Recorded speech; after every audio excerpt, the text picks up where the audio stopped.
1976 was the year that we were asked by Brother Tenney to come to the States to spend 1 year on deputation, because through my regional travel I had accumulated a $40,000 deficit in my account. So Brother Tenney felt that the only way to recover this was to spend 1 year on deputation. My missionary account had been set up for me as a missionary in India, and it was not designed for regional work. So all of this travel in the region was expensive and put my account in a very great deficit. So it was decided that we come to the U.S. and spend a year there, and I would try to do something about my financial situation. Well, on the way to the United States, we went from the Philippines to Hong Kong, and we always enjoyed going to Hong Kong.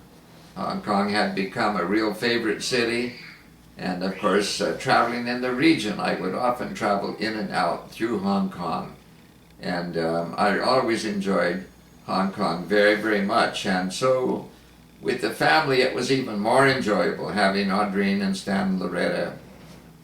We spent a few interesting days in Hong Kong and enjoyed some of the ice cream and good things to eat. And then we made our way on towards Portland, Oregon, where we were looking forward to being with my father and mother and Fern. We arrived after a long journey from Hong Kong in Portland, and we arrived quite late in the evening. We were all worn out, and there were many people there at the airport in Portland to meet us.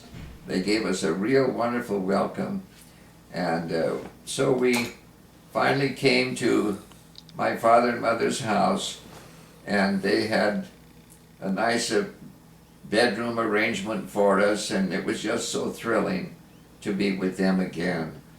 And we got to bed very late that night, worn out, completely worn out. But early the next morning, there was a phone call, and my father came and awakened me and said, "Harry, Brother McFarland is on the telephone from St. Louis." Well, Brother McFarland, Robert McFarland, was our general secretary, and I couldn't imagine why he was calling me. So I tried to waken out of my deep sleep and asked Brother McFarland what I could do to help him, and of course he welcomed me to the United States. He knew I had just arrived, and he told me that as I had been informed, and all the missionaries, that Brother Tenney was resigning as Director of Foreign Missions and was taking a church in DeRidder, Louisiana. And he said the General Board is in session and they have appointed you to take Brother Tenney's place. He said, "You have been appointed as the new General Director of Foreign Missions, and will you accept it?" And I said, "Well, how much time do I have to give you an answer?" He said, "Well, the General Board is in session now and won't be in session too much longer, and we have to make a decision before this General Board session is over, so we can give you not more than 2 hours. You must let us know within 2 hours if you will accept this position or not." And I said, "Well, Brother McFarland, let me have a little time to talk to my family and pray about it, and then I'll be back in touch with you." Well, I had made them the statement numerous times that I would never want to live in St. Louis, and I would never want to work at World Evangelism Center. My heart was in the mission field, and that's where I wanted to be. And now here was this challenge, and I just hardly knew what to say. And so I went to Audrine, who was still in bed, and I asked her how she felt about it. And she told me that she loved missionary work and our life as missionaries. But she said, "We need to do what you feel is best." And she said, if you feel this is what God wants you to do, I'll stand with you. But I want you to be in God's will, and that's the way I felt too.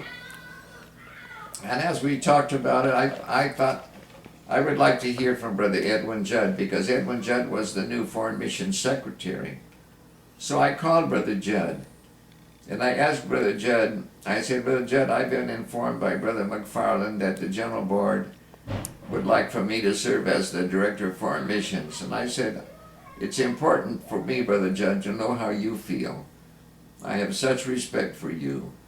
And Brother Judd said, well, he said, Brother Scism, if you feel this is God's will, I will be happy. I would be very, very happy to work with you in the foreign missions work. Brother Judd assured me that he felt very good about it. Well, that made a big difference to me, because Brother Judd had been my dean in Bible school, and he had been a wonderful friend for a long time. And if I were going to be working closely with him, I wanted to know that he felt good about it.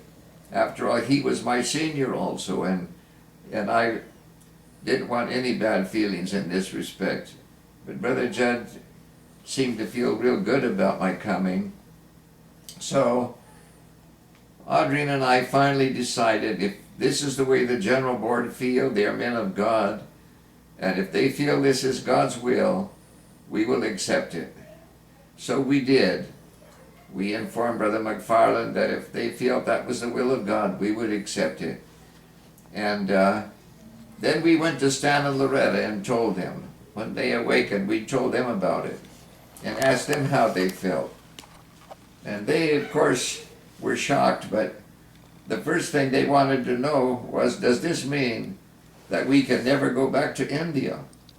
I said, oh no, I think it will definitely be possible for you to go back to India, because they loved India, and they had so many friends there, and they wanted to return. Well, it was a big adjustment, and of course, following this, there was the arranging of things to be shipped from the Philippines, which meant we had to go back to Manila and arrange to have things packed and shipped to the United States. And then there was the school adjustment, finding a house in St. Louis. Brother David Wheeler was leaving St. Louis, so it worked out that we could buy his house, and he helped us with that. We did not have much of a credit rating, but Brother Wheeler was very knowledgeable concerning banking and many other areas of business, and he helped us a lot in buying his house. We got adjusted that way, and in time we settled into our new responsibility, but I thought at that time that it would probably be for 2 or 3 years, just until they could find someone else. So I never felt I was qualified to be a director of foreign missions. And I had no interest in that, in fact. I just didn't want to miss the will of God. And so eventually that led us into a whole new area of ministry, which lasted for many years.